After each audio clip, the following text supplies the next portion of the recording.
and welcome to Health Assured's Peace of Mind podcast. My name is Sofia Feghali and I'm one of the lead counsellors here at Health Assured. Our topic for this month is about low mood, depression and seasonal affective disorder, or SAD for short. As we're starting to now enter the cold month, it's definitely not uncommon to feel like you might be struggling with your mental health or experiencing more depressive-like symptoms. If you are feeling this way, you're not alone. Champion Health have stated that depression is one of the most prevalent mental health disorders in the UK, affecting 1 in 6 adults every single year. To dive a little bit further into depression, low mood, why this comes up more in the winter months, and also looking at ways that we can protect ourselves during this difficult time, I'm excited to be sat here today with Amy Hyman. Amy is one of our specialist support counsellors. She is a wealth of knowledge in mental health and psychotherapy, so she's going to be sharing a bit more about her insight into this topic. So thank you, Amy, for coming down today. As always, we just want to hear more about you, maybe a bit about the experience that you have as a counsellor.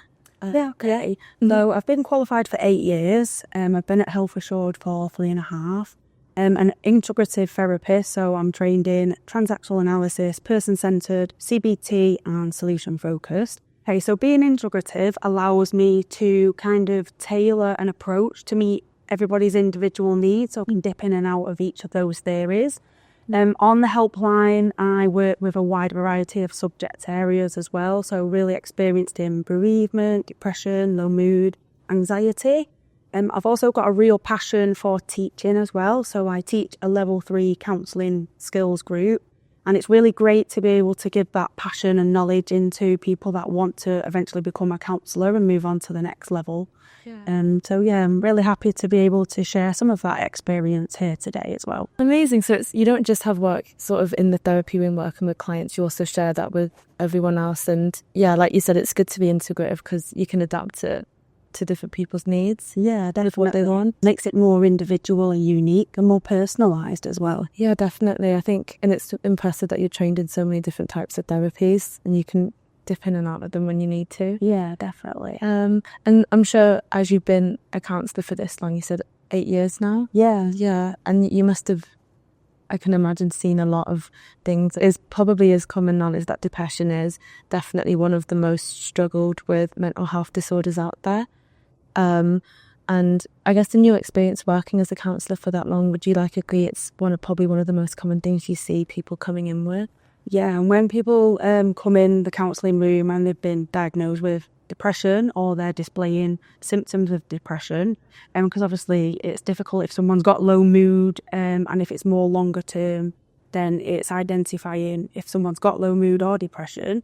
Obviously, we're not trained or qualified in any way to say that somebody's depressed. So obviously we'd be signposting to the GP, but just going back to your question there, my experience, I've worked in addiction recovery, I've worked in bereavement services, private practice, here at Health Assured as well. And people have presented with depression from lots of different backgrounds, lots of different life experiences, different ages. So it doesn't discriminate to anybody. It doesn't matter how much money you've got or on your upbringing or anything like that. Anybody can find themselves struggling with low mood or depression at any point in their life. Yeah, definitely. And like you said, you've worked with a whole variety of different types of people and you notice that it presents itself in literally anyone. Yeah. And, I think that's important because I think it can be biological. It can be sometimes down to your hormones. So like a serotonin, like a dopamine, it can be psychological. So sometimes the way that your behaviour, the way that your thinking patterns are being in that negative spiral, or like you said, just being in the social settings, maybe being isolated, you've just gone through a heavy experience. Yeah, and also as well, it can have other contributing factors, like if you've been exposed to a negative environment or difficult situation over a long period of time, it might chip away at your resilience. It could be like a relationship or a workspace. It might start off as stress. So it's prolonged periods of negative environments as well that can be a contributing factor to depression. Yeah, because I think sometimes people, they'll have one sort of single symptom of depression. So obviously we know that there's quite a few. So there's a lack of interest in the things that you normally get pleasure from, low self-esteem, just feeling like a general low mood, for quite a long time, and sometimes people think, oh, I've got that one sort of symptom, I'm depressed. But it's a lot more different than that, because I think depression affects you and it affects all areas of your life. Yeah, definitely. And especially if you struggle with lack of motivation, just getting those basic needs met on a daily basis, like getting up, washed, dressed and ready, that can be a real difficult challenge for some people. And if that's all some people can achieve in one day, for me as a counsellor, I always feel really proud of any human being that finds that strength and courage to get out of bed in the morning. I wouldn't ever say that to a client and obviously like come it across as a patronising way, but internally, for me, any achievements that somebody's able to make during the day, any small wins for that person is massive, because it's really easy just to kind of lie in bed, because we know when we're feeling depressed, if someone's experiencing depression, we withdraw social activities from family members, from loved ones. Maybe it's because they don't want to talk about it, and it's just kind of easier to shut yourself away at times as well. No, I'm really glad you've said that, because I think that's a misconception with depression. I think a lot of people feel depressed and then they hate themselves for feeling depressed. They're like, I've been lazy, I haven't done anything today, God, I hate myself. And then that obviously doesn't help the cycle. And it's like celebrating those small wins, because I think that, you know, they can really go into that sort of self-hatred when they are depressed. But I think, you know, you have that sense of proudness, because you're like, it's one of the most difficult things someone can go through, and it takes a lot of strength to even get through the day if you are really depressed. And going back to talking about like those small wins, it's really hard because we put pressure on ourselves as human beings. And if we've gone from being really resilient, productive, what we can do is then reflect on what we were doing to what we're not doing now. Puts more pressure on you. And we have this mindset where we have to maybe be perfect or be strong. And obviously when you read upon depression, one really strong emotion that always comes up on like Mind's website of their definition, the N8 is guilt. And that's going back to kind of what you said there, like we can feel guilty for not doing things, or be really hard on ourselves that we're not able to achieve things that we were, or kind of offer ourselves to people that are important to us in our lives, like colleagues, friends, family. And we can feel guilty for the way that we're feeling in that moment as well, and being the way that we are. Yeah, that's a really important emotion to bring up, because I feel like when you think of depression, you might not always think about guilt. You might think, oh, despair and hopelessness, but you feel guilty for all those things. Yeah, and sadness in there as well. Yeah. And it is pressure, because I think we had a brief discussion earlier, didn't we, where I used an example of, say, for example, somebody would spend an hour at the gym. If I'm on the helpline and somebody says, well, I was doing this, but I'm not doing anything anymore. For me, when you're working with somebody that's got depression, it's not about getting to that destination and looking at it as a whole. It's bringing it back to the here and now, not trying to project too far ahead, and breaking things down into smaller chunks that's more achievable for that person. So the example of being at the gym for 1 hour, let's look at a way in which we can create a SMART goal. So for those of you that don't know what a SMART goal is, it's something specific, measurable, achievable and realistic within a certain time scale. So a SMART goal for somebody that's struggling to even get out of bed in the morning, or that is managing the basic needs but not getting out, might be a 10-minute yoga video in their own house. It might be a 10-minute brisk walk around the block.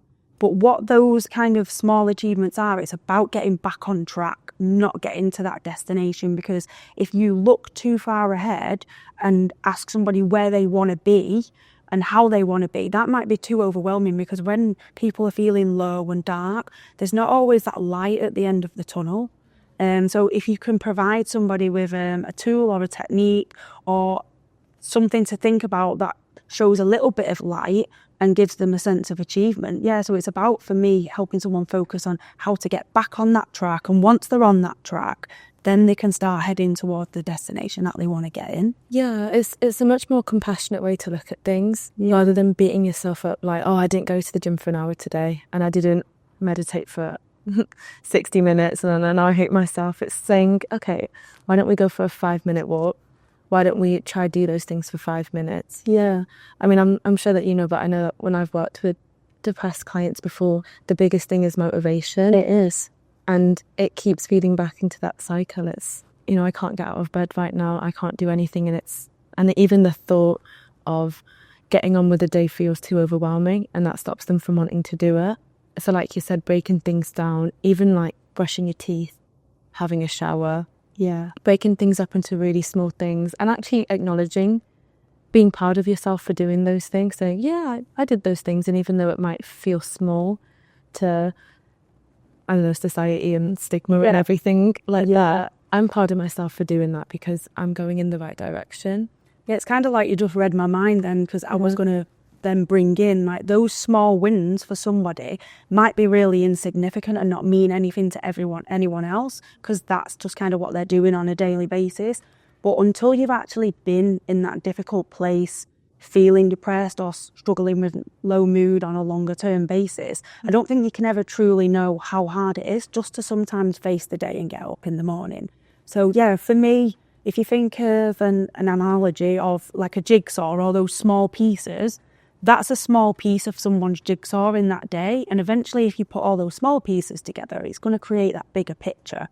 And I saw this really great image on social media, and it was basically just 2 ladders, and one had 5 steps with really big spaces in between, and the other ladder it was the same height, 10 small steps, and it was basically a symbol of somebody might take 5 big strides and get there, but somebody else might need 10 small steps to get to where they need to be. And it doesn't matter how long it takes you. Rome wasn't built in a day. It's taking those small steps in order to get where you want to be, isn't it? Yeah, and I suppose a big part of it is not comparing yourself. So instead of having these expectations of I need to, I'm gonna think about doing it in this sort of way. Why don't I just take that judgment out, take that comparison of what other people might be doing and focus on that? Yeah. Do you feel like shifting clients into more of that perspective, whether focusing it more on themselves, really helps? Yeah, and it really ties in with a really old saying that I like. I see it on LinkedIn quite a lot. It's comparison is the thief of joy. So yeah, when we focus externally rather than internally, and it's so tough in this day and age when you've got social media, and it's kind of everything's thrown in your face. And if you're laying in bed scrolling, feeling depressed and low and you can't get out of bed, and it looks like everybody's got an amazing life on social media, that can kind of really tap into somebody's self-worth and kind of invalidate where they're at. And going back to what I said a few moments ago about not thinking too far ahead and focusing on what's in your control and not what isn't. So yeah, it's trying to focus on yourself and what you can do. Try not to compare yourself to other people around you. Yeah, it's taking back the power, because I think with depression as well, you tend to have lower self-esteem and you don't feel good about yourself. And it reminds me of that time in therapy. I know you know the internal locus of evaluation. Yeah. Internal locus of evaluation is where you go to for judgments. So when we learn in therapy, it's either internal or external. So if you need validation from other people, teachers, friends, any sort of external validation, you're thinking externally. Then if you're thinking of it internally, you validate yourself. Yes. You look to yourself for those judgments. And I think when people are really depressed, they're very external. They're thinking they need validation from everywhere else because they're spending so much time on social media and they're doing that.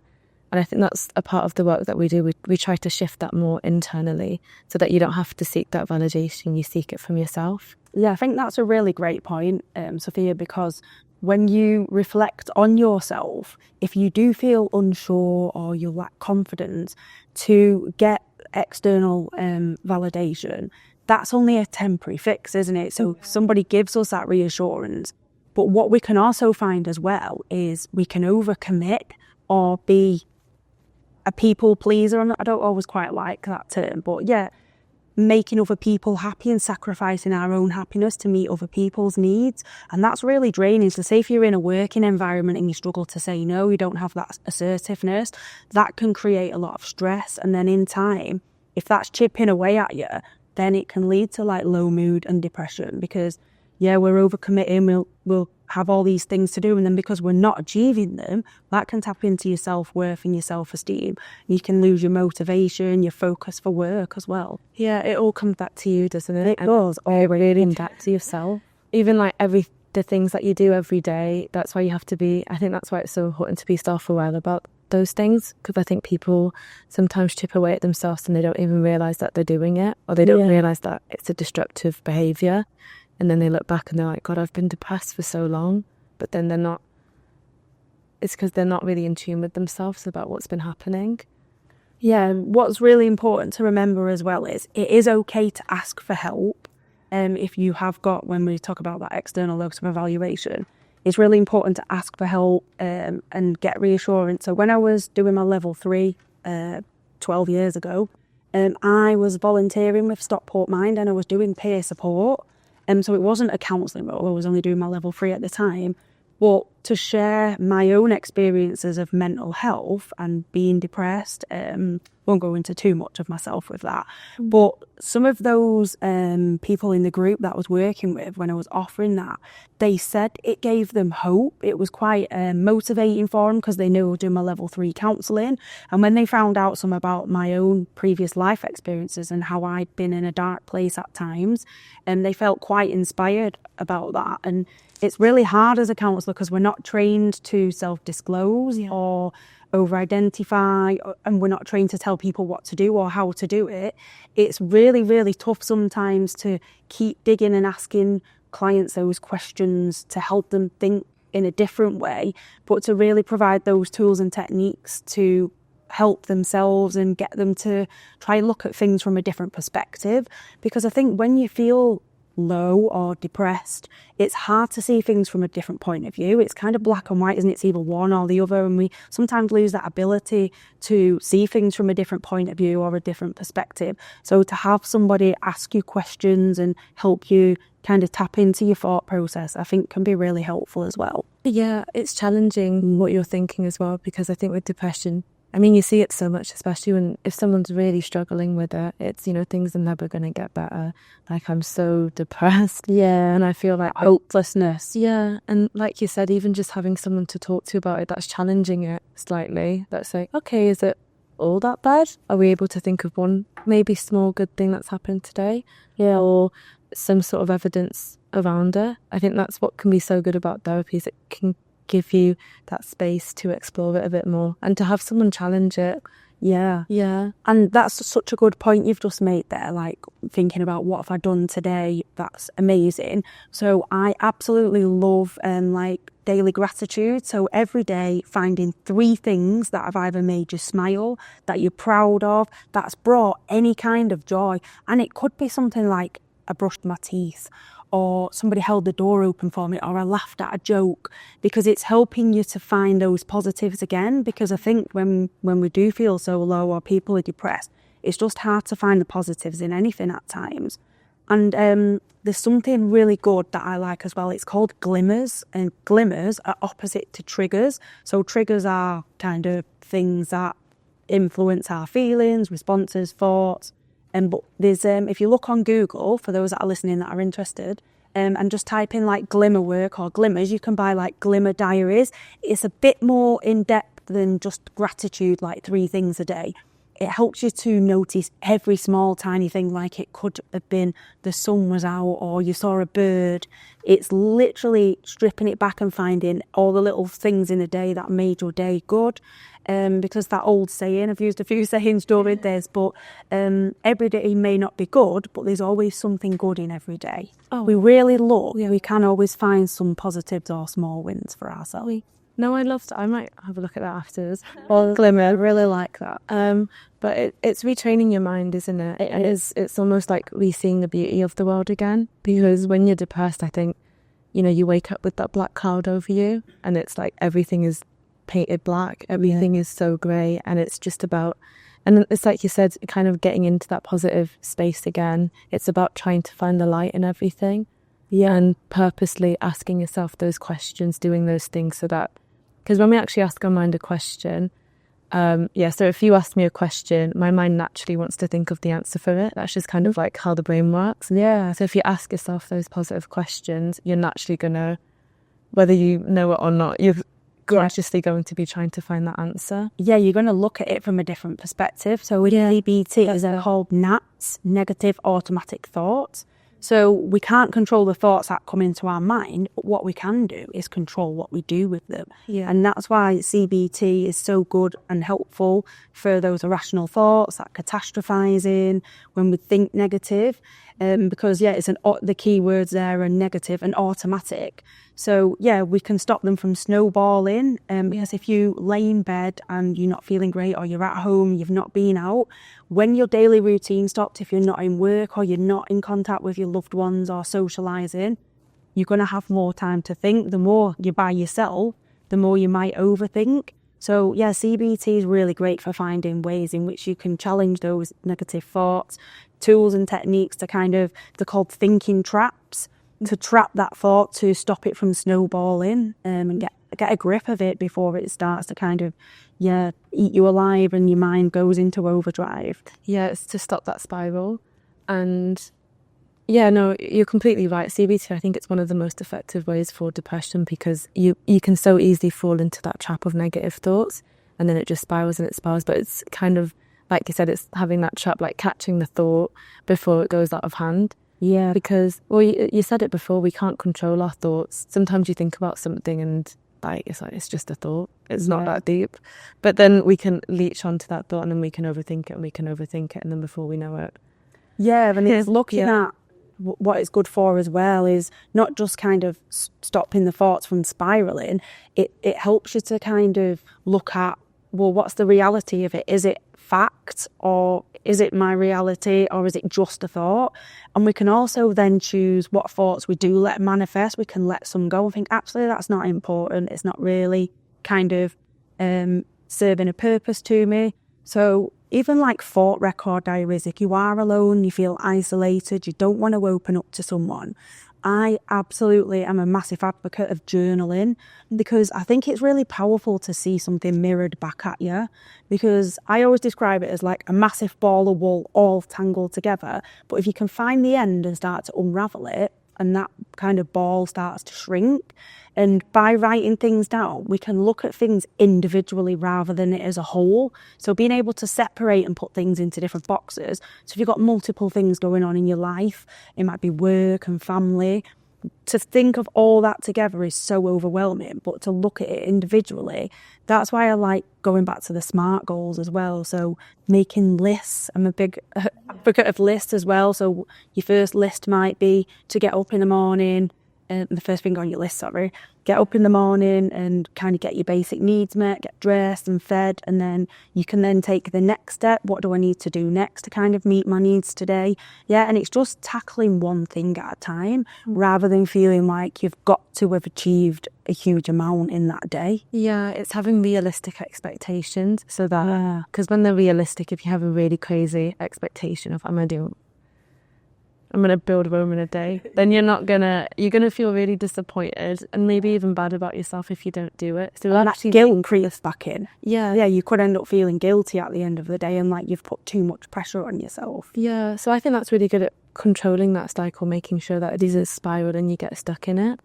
And I think we all know that how much depression can affect everyone, and particularly I think not enough people talk about it, but the way that our seasons can affect depression. Yeah, I know we spoke a bit about it before, but almost like a stigma around seasonal depression. But there is actually a genuine term for it in the DSM, which is Seasonal Affective Disorder, which is also abbreviated as SAD, which is quite fitting. But it's basically looking at the ways that depression, it's a type of depression that follows the seasonal patterns. So normally a lot of people see it starting in the autumn, they start to see depressive symptoms. Then normally January, February, it starts to go. Yeah. And do you notice it quite often as well? A lot of people that are struggling with that, more people getting depressed in the winter months. I feel like it always gets busier for us this time of year. Yeah, sometimes on the helpline I've had people say, oh, I've got the winter blues. And I think sometimes it can be not belittled, but maybe invalidated as an actual struggle, because it does bring real difficulty to people's lives. And there is a little bit of science behind it as well. Like your melatonin is the hormone that's responsible for sending us to sleep. When it's dark outside, we can produce too much. People can then end up oversleeping, feel run down, tired, lethargic, sad, unhappy.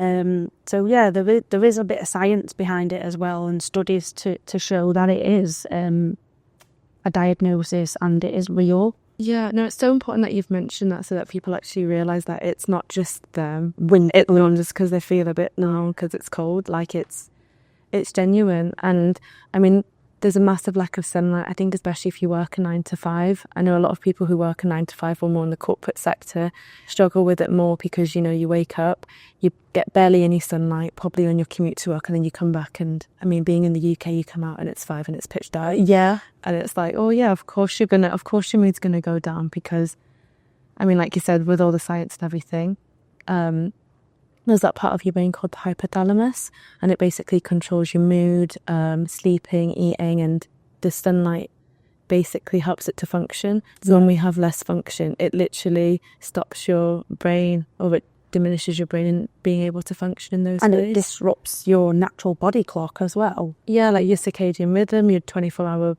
body cycle. And yeah, I was saying before, there was a really good meta-analysis study. I can't remember who did it, but it was basically showing that people that worked night shifts, so nurses, it was a meta-analysis study on nurses, and they basically showed that those that worked the night shifts were 40% more likely to develop depression. Yeah. So it's actually legitimate because they weren't having that sunlight. Yeah. The hormones were, all over the place. Yeah. And their circadian rhythms disrupted. So yeah, there is legitimate, there's so much evidence. And we all know how important vitamin D is, and the lack of vitamin D as well. That can also impact it's the physical part as well, isn't it? What it does to your physical body, not just your emotional well-being. Yeah, exactly. And yeah, I mean, it's interesting that I think there's still a stigma around it. People saying, oh yeah, I'm just feeling a bit this, but there's so much evidence that shows, and I think everyone feels it to a certain extent as well. Yeah, definitely. We always feel amazing when the sun's out, and sometimes the weather can kind of dictate your mood. But going back to what you were saying about 9 to 5, it's dark when you get up and it's dark when you get home. So there are some kind of little things that you can kind of do during the day. It's not always possible for everyone, depending if you work in a hospital, and it is tough, in the care sector with breaks and things. If you do get an opportunity, just go in standing outside for 10 or 15 minutes. I know it's a bit chilly, and if you're already feeling down, a bit low or demotivated, you're not always going to want to stand outside in the cold. But yeah, just subjecting yourself to some natural light. Or if you don't want to go outside, go and sitting by a window during your break, trying to find that sunlight as well. Just trying to get out where possible. Go for a quick walk on any breaks or your lunch breaks. On the weekend, on your days off, if you get days off in the week, making the most of them. Even if it's just going out for a walk, just wrapping up warm. I know it's cold and people don't always want to get out in the cold. But again, it's setting those realistic expectations for yourself, isn't it? Those SMART goals. So even if you did 15 minutes out of a whole day, it's 15 minutes more than you would have done if you hadn't gone out. Exactly. It's doing what you can. So it's even though there's very little light, or there's the days are shorter and there's a lack of sunlight, it's thinking, what could I do in my day that can just give me a little bit more of that, even if it's just standing out by the window for 10 minutes, just doing something. I think that having that control can be really powerful, even if it is in the small things. Yeah, if anyone listening is identifying with a seasonal affective disorder, it is treated the exact same way as depression, so it would be CBT. So yeah, there's and although it is shorter term and you might come out of the other side, it's still quite a few months to get through. So don't ever feel worried about looking for help for seasonal affective disorder, or looking for support, because if you look on the internet, on Google, and there is lots of information on there. Mind have got a really great resource on there with a bit of an explanation, and I think sometimes just reading resources, because we identify with what we're reading, it validates how we feel as well. Yeah, I think psychoeducation is so important. It is, because you understand why you feel that way, rather than thinking this. And it normalises it. I'm not the only person. It's more common than I think it is. Yeah, and that's something we like to feel understood. It's like a form of empathy, isn't it? We're like, oh, this article understands me and how I feel, and I naturally feel better because of that. Yeah, and to feel heard and validated. On the helpline, sometimes they are short calls, if someone's getting some in the moment support. get loads of feedback from people that have got had low mood, or they've called up because they're feeling low, or they've been diagnosed with depression. And a lot of the time people will say, I feel so much better just for talking about it today, because obviously as trained counsellors, we're not giving advice, we're not cutting somebody off, we're not making it about ourselves. And just to provide somebody with that space to unpack some of how they're feeling, and taking some signposting away for organisations and some tools and techniques, it always feels like you've really helped support someone, even though it's only been a short space of time. It's such a rewarding job. And again, I won't go into it, but just reflecting on my own emotional well-being in my earlier years, it's one of the drivers that led me to want to be a counsellor, just to be able to know that you've impacted somebody's day in a positive way. It's the reason why I became a therapist, and it's not done in a way where I'm rescuing somebody or telling them what to do. It's using my knowledge, my empathy, the core conditions, that non-judgmental space, because there's a lot of time in society where things are stigmatised. But yeah, it is really rewarding and nice to be able to offer that to clients. Of course, and it sounds like therapy it left such an impact on you that it literally made you want to do this as a career. Yeah. And I like what you said then, it's acting as a guide for that person. It's like, I'm not telling you what to do, but I'll listen to you and validate your feelings and try and understand a bit more about how you feel, and you know what's best for you. Yeah, I think one of the key things overall for the three subjects that we've kind of touched on today, with the low mood, depression and the seasonal affective disorder, it's about acceptance. It's about that reflecting on where you are at the moment, accepting this is how I feel and this is where I am. And I think that allows you to be a lot kinder on yourself, and it gives you that focus then to those SMART goals that I'm going back to, those small wins. By accepting that you can only do what you're able to do on that day based on how you're feeling and what you're able to offer yourself and the world. So it's just about accepting where you are and doing the best that you can based on how you're feeling at that moment in time. Yeah, it is all about self-acceptance. And it's very I think that's why things like meditation can be really helpful with it, because meditation brings you to that place of acceptance of your thoughts, and instead of if a car goes past, instead of running towards the car, you just watch it go past. You just accept it as it comes and goes. Yeah. And I think the self-compassion part is so important, because when you're feeling depressed, the last thing you need is someone on your shoulder telling you that you should be feeling bad about that, and that person is you. Yeah. I think even asking yourself sometimes, what would I say to a friend if they were feeling like this? And most of the time it's nothing you'd tell yourself. Yeah. And then you're like, oh, maybe I should be a bit more empathetic towards myself. I wouldn't say that to a friend. Yeah. What would you say to a friend in this situation? Or someone's worried about a response from a friend when we look at someone's support network on the helpline. Yeah. There's sometimes a fear of I'm not talking to them about that. I don't want to. And so then I kind of spin it round and I'll say, well, this person that we're referring to right now, how would you respond and feel if they told you this is what's going on for them at the moment? And they'd be like, oh, and I'd be seeing what ways I could help them. I'd want to be there for them. So it's trying to help people to see that if there is someone that you love and trust, to reach out to your support network and utilise them. And if you don't want to go out and socialise, find another way of keeping in contact, even if it's just through messages or phone calls. There's always a way that you can adapt to do something. Again, going back to me saying that meets where you are in that moment in time. So you might not have the capacity, the headspace, to go out, say, to a social gathering, but there's another way that you could maybe contact someone, if it's just a message or a video call. But it's still keeping that contact with people, isn't it? Yeah, and it's about reaching out when you need to for support. When you said that, I was like, so many people say that. They're like, no, I don't want to burden. They've got a lot going on at the moment. I'm telling them. Yeah, and it's like, I'm sure if they knew that you were struggling, they'd at least want to know or be there for you. Yeah. And that's what your support network is there for. That's why we ask. Yeah. To see if someone knows. Yeah, and we lose sight of that when someone's feeling depressed or stressed or low. I think relate themselves. We can lose sight of what's already around us, and the solution-focused approach that we offer on the helpline it's helping people to see what what they can already utilise that's already there, and then we can see anything else we can add in there. And I always sometimes say, well, what did you used to enjoy doing, what you're not doing at the moment? Yeah. And it's reminding people that there was a time where they were a bit more happier or a bit more motivated, and just because they're not engaging in that hobby or interest right now doesn't mean that they're never going to do it again in the future. So yeah, it's going kind of back to basics sometimes, and if we lose sight of things or let things go because of how we're feeling, it's then working on ways in which you can pick that back up again at some point in the future. Yeah, and when you say like going back to basics, it's just the simplicity of things. Yeah. Sometimes we're like, oh, I need the search for happiness. It's going to be a long journey, but it is simple. It's not easy, but it's just stripping it back and just, it's not over complicated.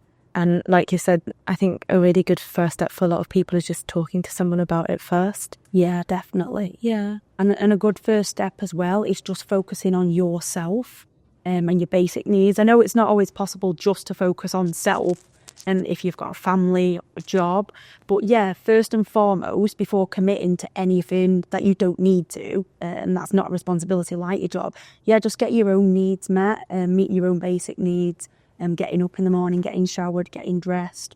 And even if you need to do that in stages, then that's fine. It's just accepting that's what you need to do on that day, isn't it? Yeah, of course. And I think you've given some really great coping methods for everything. So SMART goals, breaking things down into small steps. CBT, if you're looking for other types of therapy. So CBT, talking to someone. Light therapy as well for seasonal affective disorder can be helpful as well. You can talk to your GP about, which is basically just you have like some artificial light exposure every day, so it's helping the more scientific impacts of it. Yeah. What other things did you say as well? You said loads of good ones. Yeah, there's just like the glimmers. Oh yeah, going back to the glimmers and like the gratitude. Glimmers might be too much for somebody that's feeling really low and struggling. So the gratitude one, where it's 3 things a day to begin with, that feels less overwhelming and more achievable. And I think another really important point to make is when we look at low mood and depression, low mood is usually quite short term. So you might go through periods of time where you feel low just for a couple of weeks, but then you might pick back up again. So it's recognising the difference between feeling low, because it's okay to feel low. Life's stressful. It's busy. Obviously, the economy makes finances difficult at the moment, the way the world works. So there might just be times where you do feel quite low, but if you can recognise that, you can pick that up and your resilience feels all right, and then it dips again, and there's probably more low mood. But when it's repetitive and there isn't a break in that cycle and it becomes more long-term in the weeks, it goes from a couple of weeks to a month to 2 months, then I would definitely start checking in with yourself and thinking, am I depressed? Definitely reaching out to your GP, getting some advice and guidance on there. So it's about kind of just reflecting on where you are on at that time, isn't it? And becoming aware of yourself and how you feel. And that's, again, I'm going to go back to the journaling, because if somebody asks you what you thought last Thursday at 1:00, you're never going to remember that, are you? But if you keep a journal just for your own private use, if you reflect over that over a period of time, you might be able to recognise a time frame, triggers, certain times of the week, or if it has been more long term than you've actually realised. Yeah, because you're regularly checking in on yourself. And I think sometimes we're not the best narrator or the best observer. And I think when we're feeling an emotion, like as humans, we'll be like, oh, I felt depressed for so long, forever. But then it's like, maybe you just feel depressed right now, or like for the last few days. Yeah. So then it can be more short term. Yeah. I like the word that you use there when you said observe, because I think a lot of the time as well, when we've got so much going on in life, we observe and focus a lot on the external environmental factors, and we don't always turn it internally. So it's observing what's going on internally for you. Keep checking in with your thoughts and your feelings, your responses, any changes you've noticed in yourself. So although the external is really important, I always say to clients, well, not always, but sometimes say to clients, focus on you internally as well, what's going on internally as well as externally. No, I really like that, because it starts with you first. It does. Because if you're not in a good place or you're not tending to yourself, it affects your external world. Yeah, definitely. You see things differently. Yeah. Yeah. Yeah, So I think it's also about the self-awareness as well. So it's making sure that, I suppose, you're looking after yourself in those regards, having the achievable goals, taking things one step at a time, and also building self-awareness of, and maybe as well, like it helps you identify of, I know that I do get more depressed in the colder months. And I think even just knowing that, that it builds more resilience, because you're like, okay, so now I can start to create a routine. Yeah. So, autumn's approaching. Maybe I'm going to start reaching out to more of my support network, doing the things that I enjoy normally. You can start to change things around when you know that you struggle at that time. Yeah, if it is seasonal affective disorder, the year after, you, like you're saying there, you can prepare yourself for that and be more mindful of what's coming for you and try and put things in place and support in place, recognising what works for you. Yeah, and even like not with the season, even if something happens and you start to notice things or you start to notice, oh, I'm starting to feel these things from the last time I had a depressive episode. What do I need to do now that's going to stop me from getting there? And those questions that you asked before, asking yourself, the last time I felt like that, what did I do? Yeah. And then you can start to use that as a plan. So I think self-awareness is incredibly important. It is. And it is, but again, I'm just going to go back to the journaling. It is just such a good way, especially if you don't like talking or you don't have a support network where you feel you can offload or unpack. I think it always depends on like your upbringing as well and like your family dynamics. It depends what generation you are, and also as well with the stigma around men speaking out and reaching out, they might feel they can't or they don't want to. So journaling is a space for you to empty your mind and go into the mindfulness that you was talking about, grounding yourself, bringing yourself back to the here and now, and just kind of focusing on what that day is bringing for you and what is in my control today and what isn't. Because I think it's really hard to let go of thoughts of things that aren't in your control, because when you're feeling low, if you're off work sick, that brings other worries like anxieties and fears of losing my job, the financial implications of being off. It does have a ripple effect onto other areas of your life, and it can create further worries for you as well. So it's trying to just ground yourself and just keep to taking it day by day and week by week as well. Yeah, because it creates a domino effect. When you're not okay, then you start overthinking about work and your relationships, and it just spills out into so many different areas, doesn't it? Yeah, exactly. But you're right, and it is just about taking the small steps, taking things day by day. I feel like I say that a lot to people, just take it day by day. But I find that really helpful, especially if you're going through a hard time. It just reminds you of let's just focus here and now. Yeah, it's a really important point, because I've kind of covered it quite a lot in here about projecting too far ahead and that catastrophizing and focusing on things that aren't yet in our control. And when you are overthinking, if you're spending a lot of time by yourself or you have like withdrawn from people, it's just so easy to let your thoughts spiral and escalate and snowball, and create scenarios in your mind of worst case outcomes. Because I think the more you live it in your mind and play it, you start to convince yourself that that's what's going to happen for you. And then it's harder then to see light at the end of the tunnel, and to think more positive. It just does have a domino effect, doesn't it? Yeah. And you get lost in it as well. You can really get lost. Physically and emotionally overwhelming. Yeah. No, of course. And it's about realising that all of this that we've talked about, it's in your control. And even taking the first step, reaching out to a friend, your mum, your GP, even starting by writing things down as a start, just to process your emotions, compartmentalise. That's in your control. That's the little things that you can do. One thing I would like to say to everybody out there is just really reinforce that self-compassion. Be kind to yourself. It's okay to feel the way that you are at the moment. And I shared a little bit of myself. I know what it's like to be in a place of depression. I just hope that people feel that they can reach out somewhere, whether it be to Mind, even ringing the Samaritans. Samaritans, I think people associate and think, oh, you have to be suicidal or really struggling. Samaritans are there just to listen as well.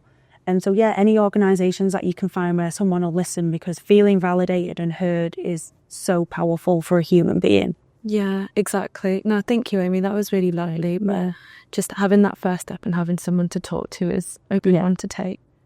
Yeah. Thank you.